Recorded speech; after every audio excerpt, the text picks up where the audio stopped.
ultimately, though, ultimately, not taking anything away from what they did for me, but ultimately, it was my relationship with God. Because when things are going bad and you think that, everything is horrible, Lord, how could you put me in this space? These people aren't listening, kind of thing. If you really seek Him, He will show you everything, and He will definitely show you you. And He showed me me. So it's really understanding that, you know, this is a collaborative.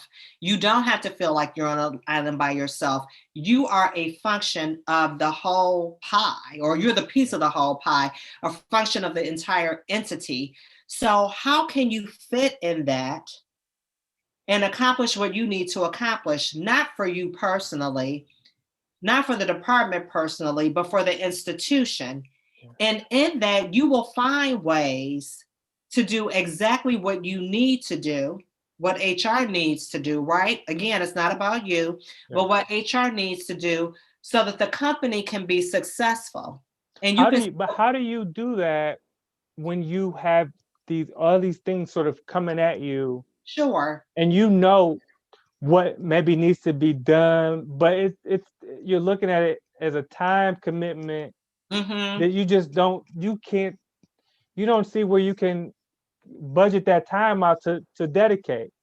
Okay, so and I don't want to make it sound like, oh, it was quite simple, because it wasn't quite simple, because God had to show me and then I had to figure it out, right, from what He was showing me.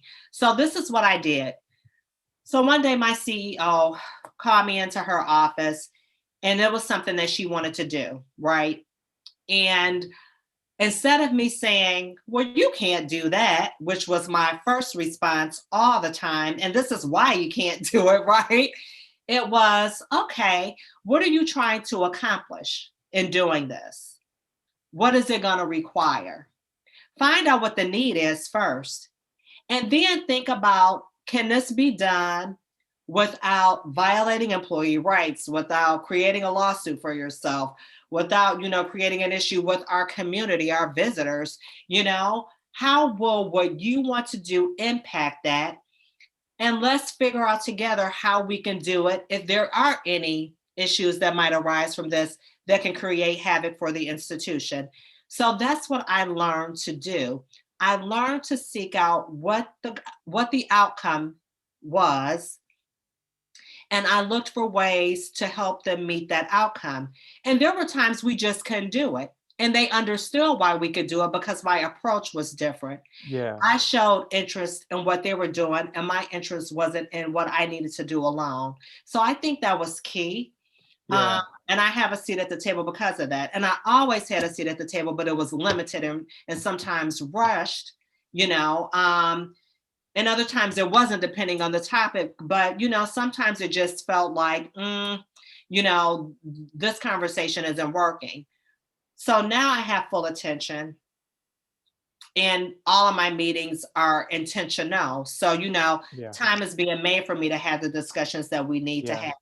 Or I'll make a recommendation. Well, what do you think about this? What do you think about if we approach it this way? Yeah. And then explain why we should approach it. Why I think I'm recommending, not that we should, but why I'm recommending it this way, and introduce pros and cons. So making recommendations, introducing the pros and cons, and showing interest in what the institution needs, opposed to what you need to do in your department. You know, I'm listening to you and I'm thinking about me in a sales role, which um you know the way I go about my sales is more in a consultative manner, right? Hmm. And so we will hear it a lot. And sales is like, okay, you want to be on the same side of the table as your client, not like on opposite ends of the table, right? And so that's literally what you just described. You went from saying, okay, this is what I can do, this is what you can't do, to okay, let's work together and let's Yeah. figure out, you know, you started putting the organization first and not your knowledge and not your apprehensions, but Yeah. let's see if we can make it work. And so when you tell them, it can't be done, they know that you're probably right. And if you're not right, it's not because of, I had a plumber in here today, Mm-hmm. and everything in me said he's avoiding some work. Just my feelings, just the way he. It wasn't like we troubleshooted and we talked through some things, right? Mm-hmm. So, if as your sort of partner in this HR partner, Mm-hmm. and you go through scenarios, and when you say, this probably can't work, they'll say, okay, well, Sherry, we at least tried, right? There's an investment there.